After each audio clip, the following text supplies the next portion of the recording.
Hello to Culture Vulture number 2.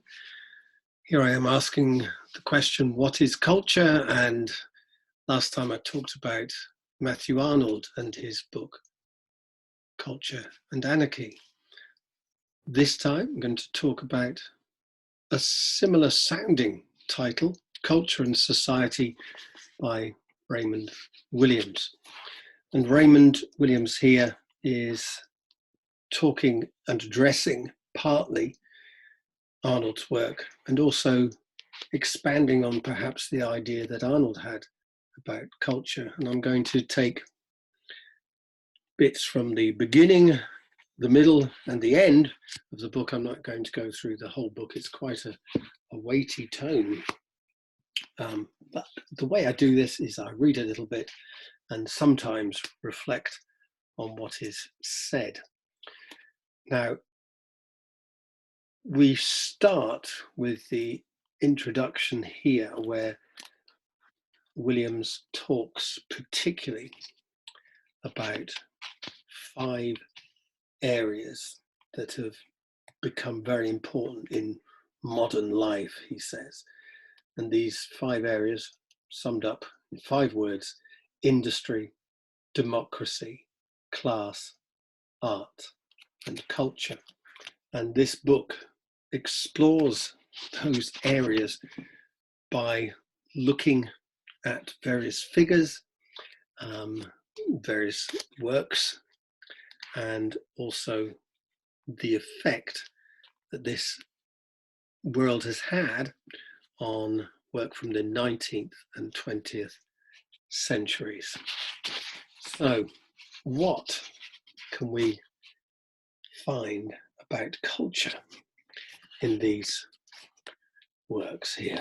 Well, he talks about culture as a thing in itself, but his idea here, the culture is perhaps the most striking among all the words named. It might be said indeed that the questions now concentrated in the meanings of the word culture are questions directly raised by the great historical changes, the changes in industry, democracy, and class in their own way represent, and to which the changes in art are a closely related response. The development of the word culture is a record of a number of important and continuing reactions to these changes in our social, economic, and political life, and may be seen in itself as a special kind of map by means of which the nature of the changes can be explored.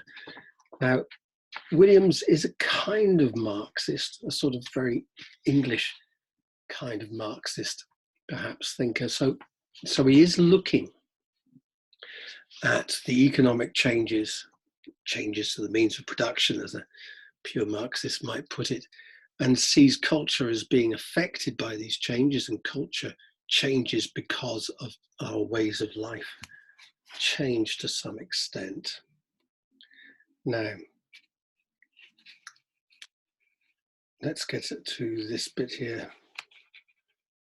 I don't know which bit I've picked out various bits with a Postit note, and the Postit notes just come off the page I've just started to look at. The idea of culture, we go. The idea of culture would be simpler if it had been a response to industrialism alone, but it was also quite evidently a response to the new political and social developments, to democracy. Again, in relation to this, it is a complex and radical response to the new problems of social class. Further, while these responses define bearings in a given external area that was surveyed, there is also in the formation of the meanings of culture an evident reference back to an area of personal and apparently private experience, which was notably to affect the meaning and practice of art. Okay, so he is trying to move culture from perhaps the way Matthew Arnold looked at it into something which is more responsive to things that are happening around it, perhaps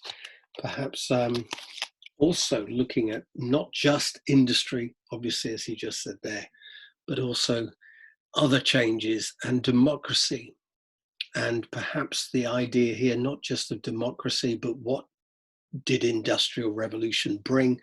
Well, as E.P. Thompson put it, if you like, the making of the English working class.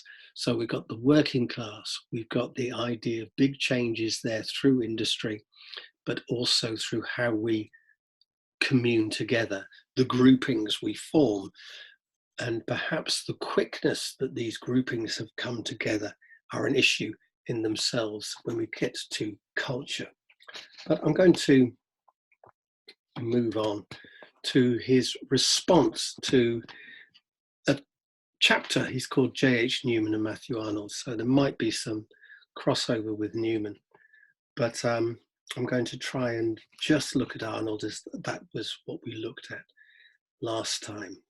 So he starts off with talking about physical beauty and morality and those issues that we talked about with Matthew Arnold.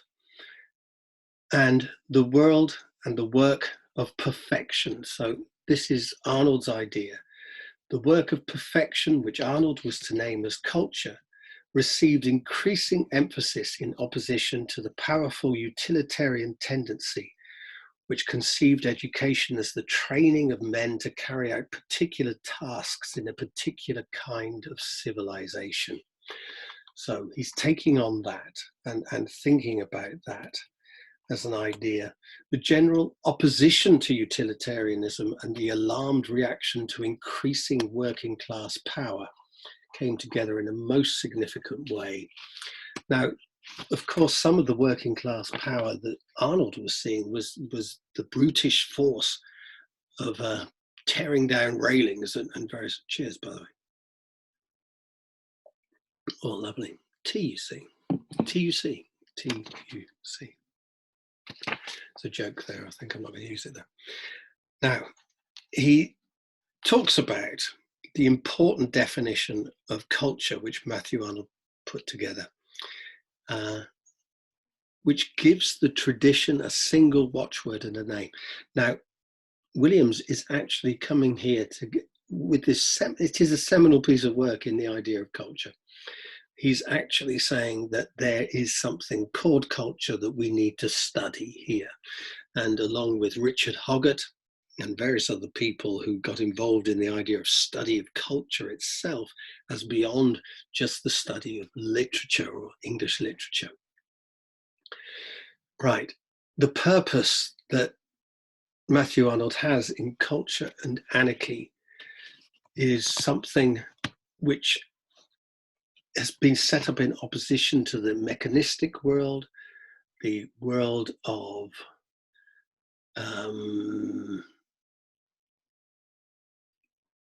stock notions and habits and culture. This is a quote from Arnold, actually, sorry. Culture, which is a study of perfection, leads us to conceive of true human perfection as a harmonious perfection, developing all sides of our humanity into a general perfection, developing all parts of our society. So, and this is clear. Culture, this is Williams talking. Culture then is both study and pursuit. So we can look at it. It's a pursuit of something. It's a study of something.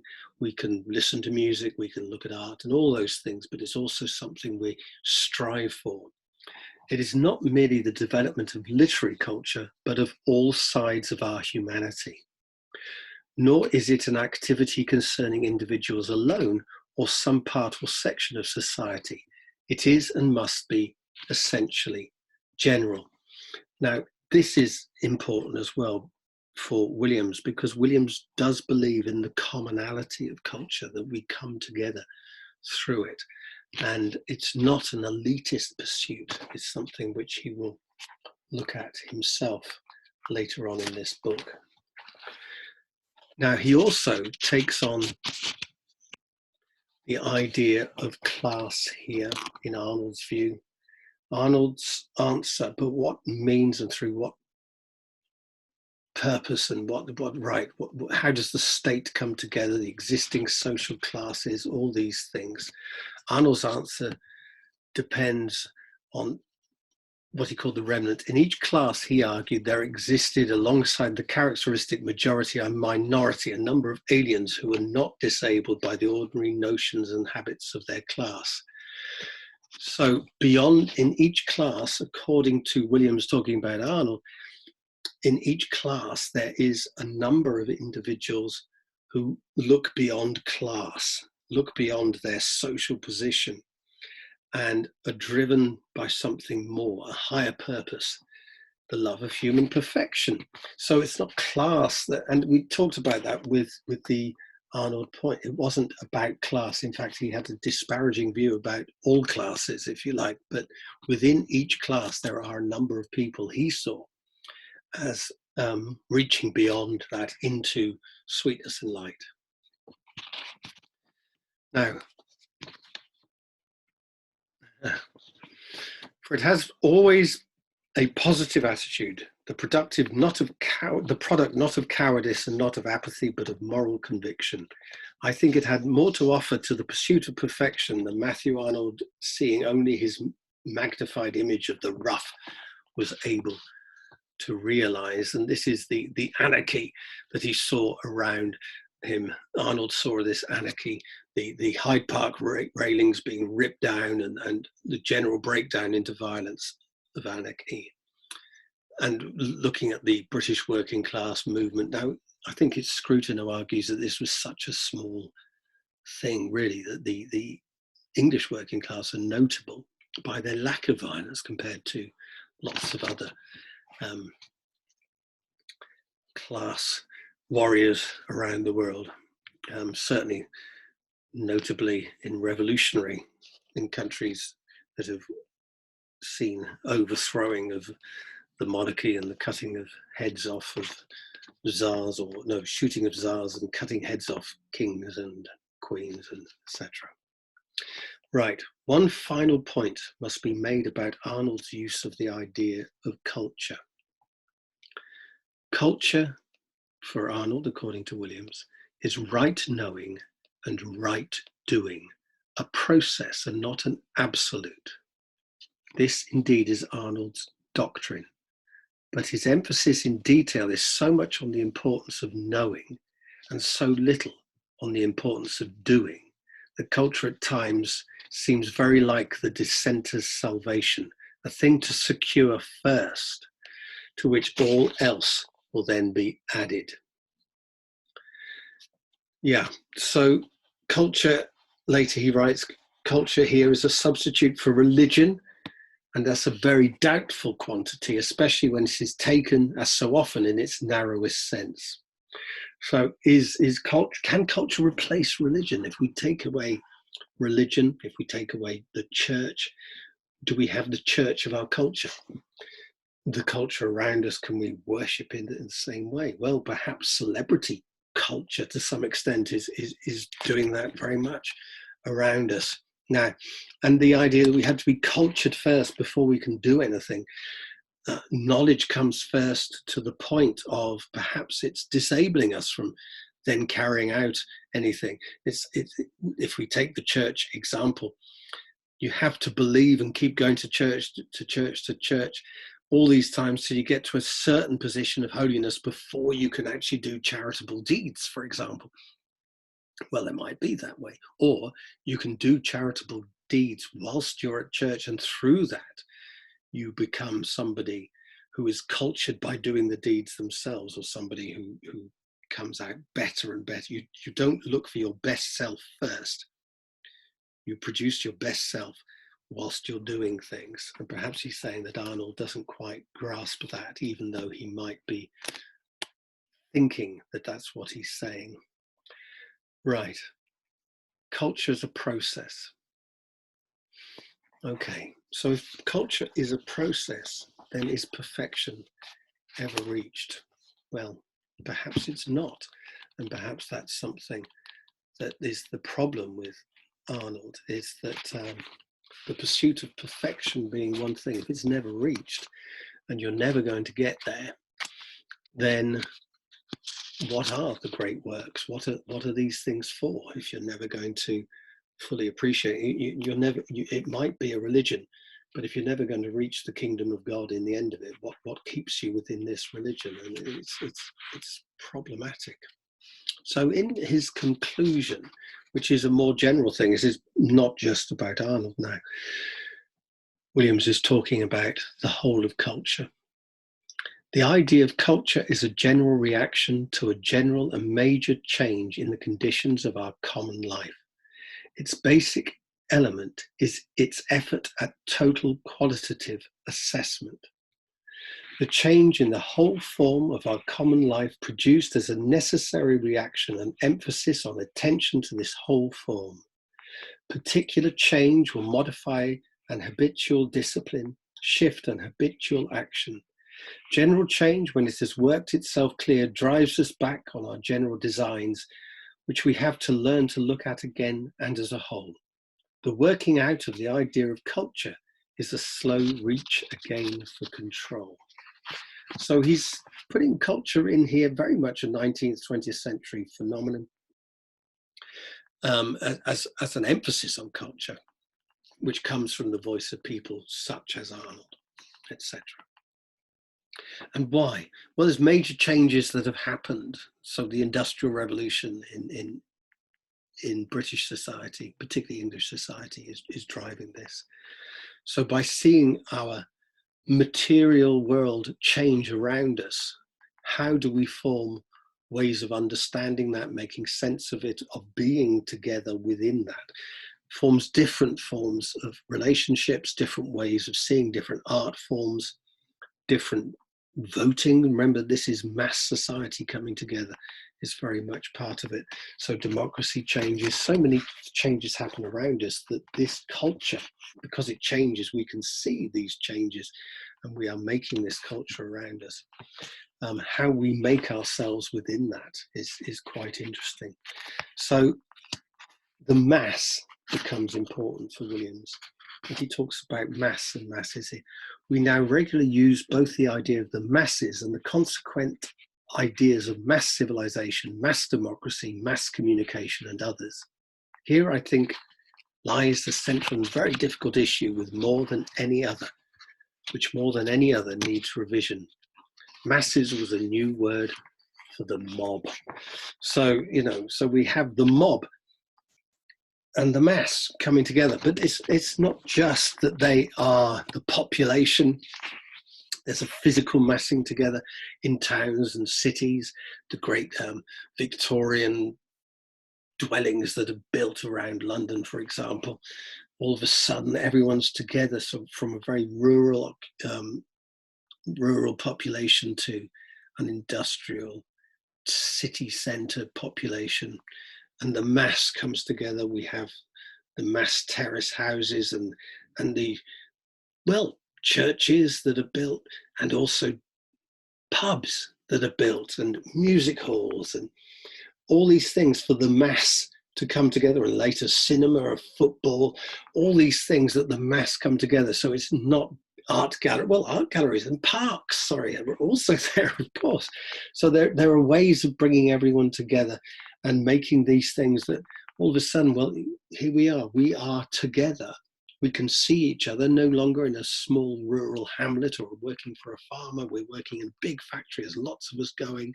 And at the end of the day, we come out at the same time. And then as time goes by, our power is recognized, whether through unions or through social reform. All these things, the working classes have a certain amount of power, and democracy soon, well, takes a bit of time to follow, but it does follow.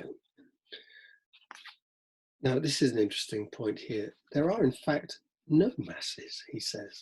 So he talks about the mass and then says, well, actually, there aren't masses. There are only ways of seeing people as masses.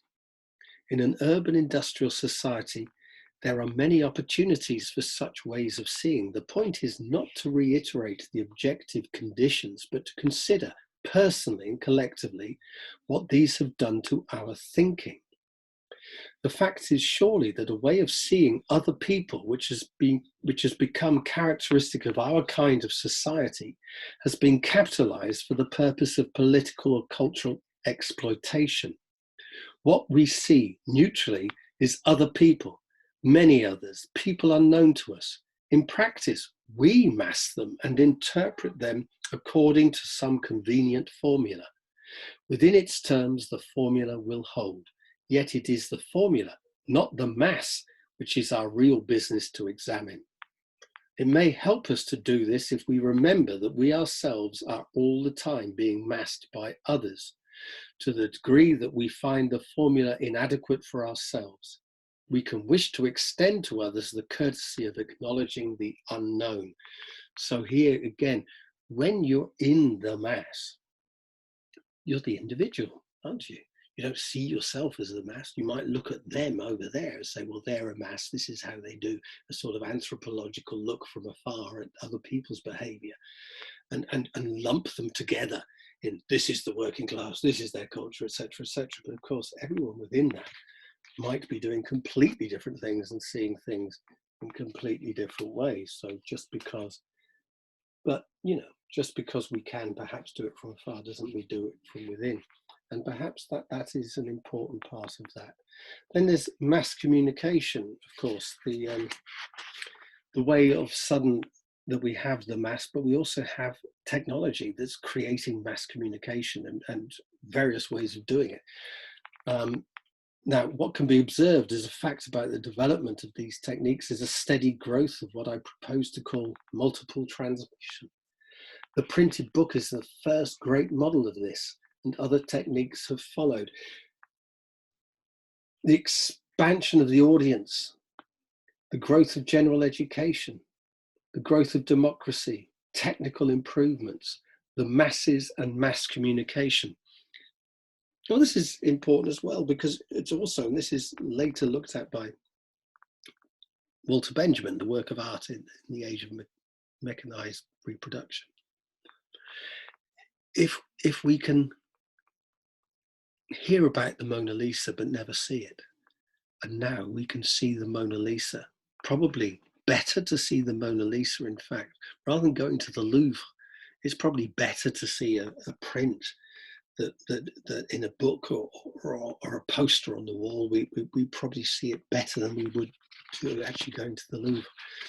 The Haywain, whatever these works of art happen to be, listening to Beethoven's Ninth Symphony at home on your record player, or going to see Laurence Olivier in the film, and later on television. Coming into our homes, that this idea of the mass communication, well, this is bringing culture to us as an everyday thing, and rather than being sort of having to go out to the church and perhaps see some relics or a special crucifix or something, these are now everyday occurrences. We can just buy a tin of biscuits and there's the Haywain on the tin of biscuits. Art is all around us. Culture is all around us of various forms of consumption. We can bring it in. And then this also brings another problem. We are also faced with the fact that there is now a great deal of bad art, bad entertainment, bad journalism, bad advertising, bad argument.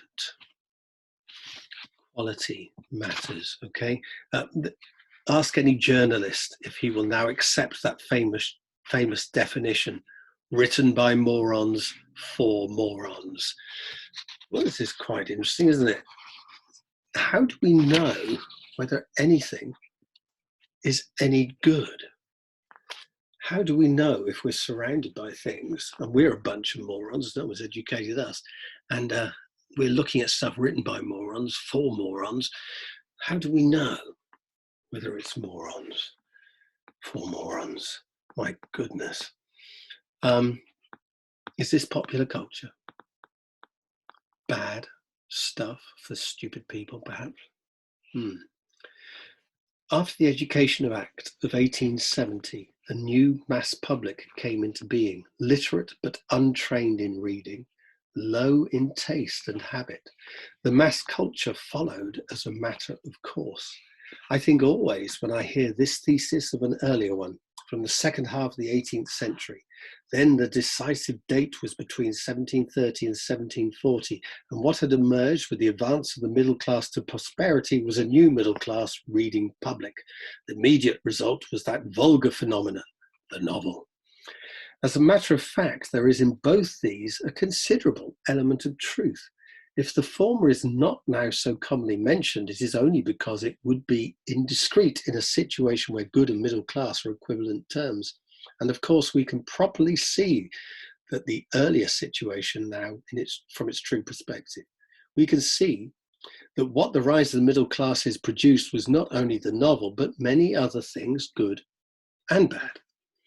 Further, now that the bad novels are all out of print and the good ones are among our classics, we see that the novel itself, while certainly a phenomenon, cannot be lightly dismissed as vulgar. Of the situation after 1870, we are not able to speak so clearly. For one thing, since the emergence as a whole still divides us, we can resent the cultural situation for political reasons and not fully realize this. For another, since the period has not fallen into settled history, we can be much more subjective in our selection of evidence. Well, it's a bit more difficult. Films, classic films now ready to come into the canon because the film industry has been around for long enough for us to see that there's good and bad. It's not just a mass culture. These creations, some of these creations are great artworks, perhaps. So the vulgar form of film, yeah, or the vulgar form of music hall, the vulgar form of popular music. Have there been great works that have come from these things that we can start from a distance to be able to work out which ones there are? There we go. It's even more true of the other bad work which has been noted in the novel, in the theatre, in the cinema, in the wireless and television programs. If in this kind of entertainment there has been a continual decline of standards, then it is not from 1870 that we shall date this, but at least from 1740. As a matter of fact, I see little evidence why the backward dating should stop there, but then I am not so sure about the continual decline in standards. Perhaps there's always been bad stuff and good stuff there, but the multiplication of transmission and the discovery of powerful media seem to me mainly to have emphasized and made more evident certain long-standing tastes and the means to satisfy them. Right, so if we've got a bigger market for bad stuff, we're going to make lots of bad stuff in lots of different art forms. We're going to make good stuff as well. Hopefully, that these things will come through at some point. It's a very important question about, is there good and bad? In other words, we're not going down the postmodern trick of saying that everything's equally good or equally bad. But we are trying to sort of bring in discernment and taste and talk about those things, but there lies huge problems.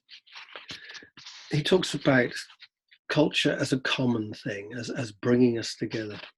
A common culture is not at any level an equal culture, yet equality of being is always necessary to it, or common experience will not be valued.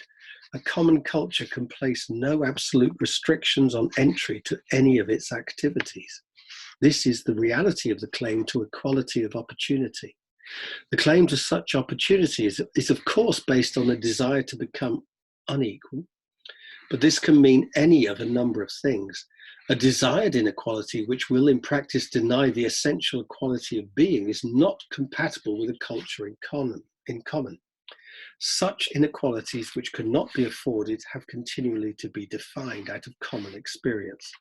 But there are many inequalities which do not harm this essential equality, and certain of these are necessary and need to be encouraged. The point becomes practical in examples. An inequality in other than personal property, that is to say, an inequality in ownership of the means of life and production, may be found intolerable because in practice it may deny the basic process of equality of being. Inequality in a particular faculty, however, or unequal developments of knowledge, skill, and effort may not deny essential equality. A physicist will be glad to learn from a better physicist and will not, because he is a good physicist, think himself a better man than a good composer, a good chess player, a good carpenter, a good runner.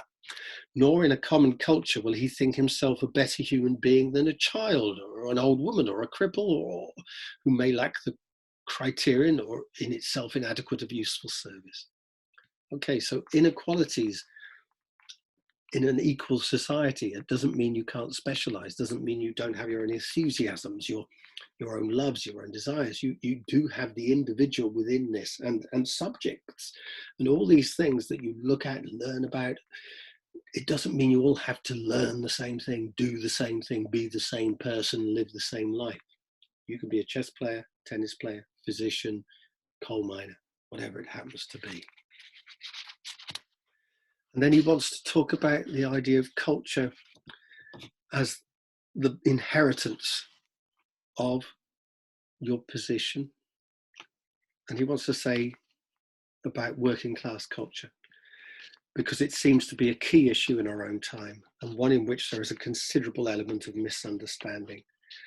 I've indicated already that we cannot fairly or usefully describe the bulk of the material produced by the new means of communication as working class culture, for neither is it by any means produced exclusively for this class, nor in any important degree is it produced by them. To this negative definition, we must add another, that working class culture in our society is not to be understood as a small amount of proletarian writing and art which exists. The appearance of such work as being useful not only in its more self-conscious forms, but also in such materials as post-industrial ballads, which were worth collecting. We need to be aware of this work, but it is to be seen as a valuable dissident element rather than as a culture. The traditional popular culture of England was, if not annihilated, at least fragmented and weakened by the dislocations of the Industrial Revolution. What is left, with what in the new conditions has been newly made, is small in quantity and narrow in range. It exacts respect, but it is in no sense an alternative culture. The very point of an alternative is extremely difficult in terms of theory. If the major part of our culture, in the sense of intellectual and imaginative work, is to be called bourgeois, it is natural to look for an alternative culture to call it proletarian. Yet it is very doubtful whether bourgeois culture is a useful term. The body of intellectual and imaginative work which each generation receives as its traditional culture is always and necessarily something more than a product of a single class. It is not only that a considerable part of it will have survived from much earlier periods than the immediately pre-existing form of society, so that, for instance, literature, philosophy, and other works surviving from before, say, 1600 cannot be taken as bourgeois. It is also that even within a society in which a particular class is dominant, it is evidently possible both for members of other classes to contribute to the common stock and for such contributions to be unaffected by or in opposition to the ideas and values of the dominant class. The area of culture, it would seem, is usually proportionate to the area of a language rather than to the area of a class. Well, that's quite powerful. And taking on the idea of this is a working class culture, that this is a bourgeois culture, that we don't have any common culture in ground, and the idea that Latin is for posh people, the great books of Shakespeare, for example, is for posh people, is bourgeois to him is a nonsense, and perhaps a dangerous one if we want any sort of commonality of culture. And it goes on, since the beginning of the 19th century, it has been difficult for any observer to feel that the care of intellectual and imaginative work could be safely entrusted to or identified with any existing social or economic class. It was in relation to this situation that the very idea of culture was developed. A culture can never be reduced to its artifacts while it is being lived. Yet the temptation to attend only to external evidence is always strong. It is argued, for instance, that the working class is becoming bourgeois because it is dressing like the middle class, living in semi-detached houses, acquiring cars and washing machines and television sets, don't you know? But it is not bourgeois to possess objects of utility, nor to enjoy a high material standard of living. The working class does not become bourgeois by owning the new products, any more than the bourgeois ceases to be bourgeois as the objects he owns changes in kind. Those who regret such a development among members of the working class are the victims of a prejudice. An admiration of the simple poor is no new thing. That's quite dismissive of that, isn't it? You know, your class enemy, oh, you're getting above yourself ideas. You've got a washing machine and a colour TV as it used to be in the old days. It's probably a PlayStation or something nowadays. Culture is not a way up the ladder. In fact, he's very disparaging about the idea of ladders at all. So if you're into social mobility, cultural capital and things like this, he's probably not your comrade. The ladder idea has produced a real conflict of values within the working class itself. My own view is that the ladder version of society is objectionable in two related respects. First, that it weakens the principle of common betterment, which ought to be an absolute value. Second, it sweetens the poison of hierarchy, in particular by offering the hierarchy of merit as a thing different in kind from the hierarchy of money or birth. On the educational ladder, the boy who has gone from a council school to Oxford or Cambridge, which Raymond Williams was, is of course glad that he has gone, and he sees no need to apologise for it in either direction. But he cannot then be expected to agree that such an opportunity constitutes a sufficient educational reform. A few voices softened by the climb may be found to say this, which they are clearly expected to say. Yet if he has come from any conscious part of the working class, such a boy will take leave to doubt the proffered version. The education was worth the effort, but he sees no reason why it should be interpreted as a ladder. For the ladder, with all its extra educational implications, is merely an image of a particular version of society. If he rejects the version, he will reject the image. Take the ladder image away, and interest is returned to what is for him its proper object, to the making of a common educational provision, to the work for equity and material distribution, to the process of shaping a tradition. And I think that's the first time I've mentioned this word in these talks, the importance of tradition. A community of experience, so tradition, experience, which is always a selective organization of past and present, a selective organization of past and present, this is key, and which he has been given particular opportunities to understand. The ladder, which is a substitute for all these things, must be understood in all its implications. And it is important that the growing number who have had the ladder stamped on their brows should interpret it to themselves and to their own people, whom as a class it could greatly harm. For in the end, on any reckoning, the ladder will never do. It is the product of a divided society and will fall with it. Well, that's quite revolutionary stuff. But the important things here, tradition, common culture, common values, how a ladder idea starts to splinter that, culture for you, culture for you, culture for you, culture for you. But the way that we can pull things together, past and present, pull things together in important ways rather than divide us. It's a way of bringing us together.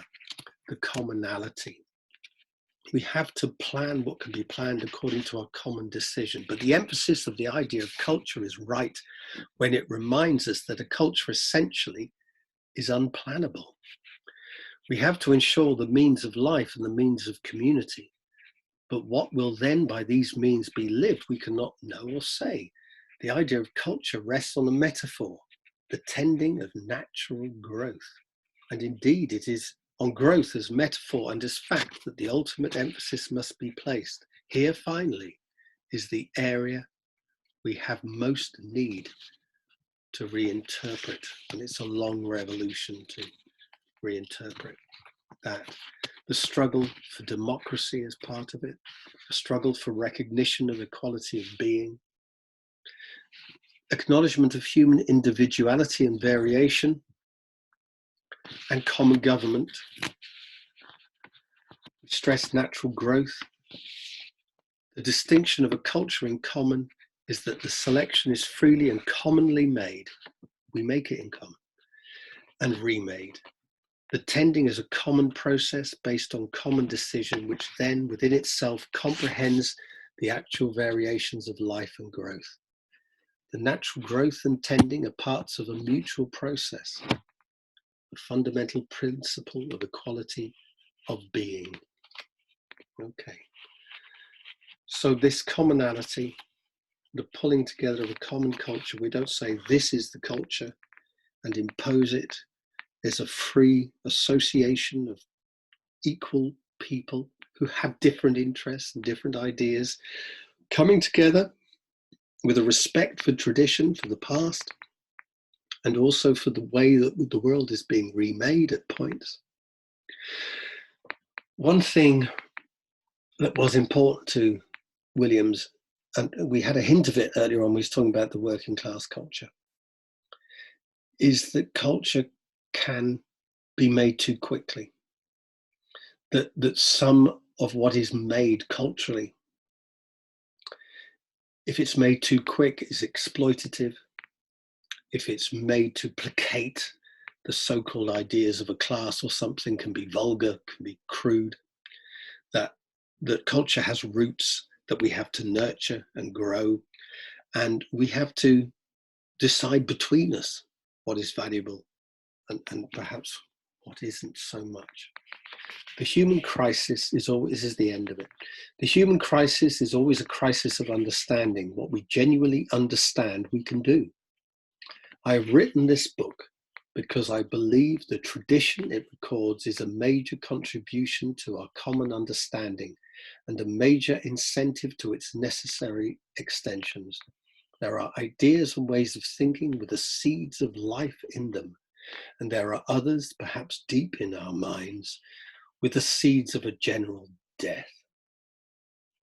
Our measure of success in recognizing these kinds and in naming them, making possible their common recognition, may be literally the measure of our future. I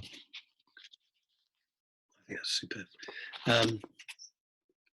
How do we recognize those things? The things which give us life and the things which immeasurably bring us closer to death. Next time, I think I'll look at Roger Scruton, who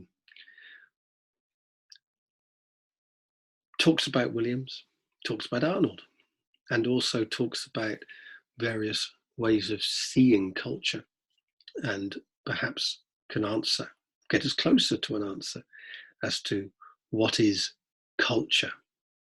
See you next time.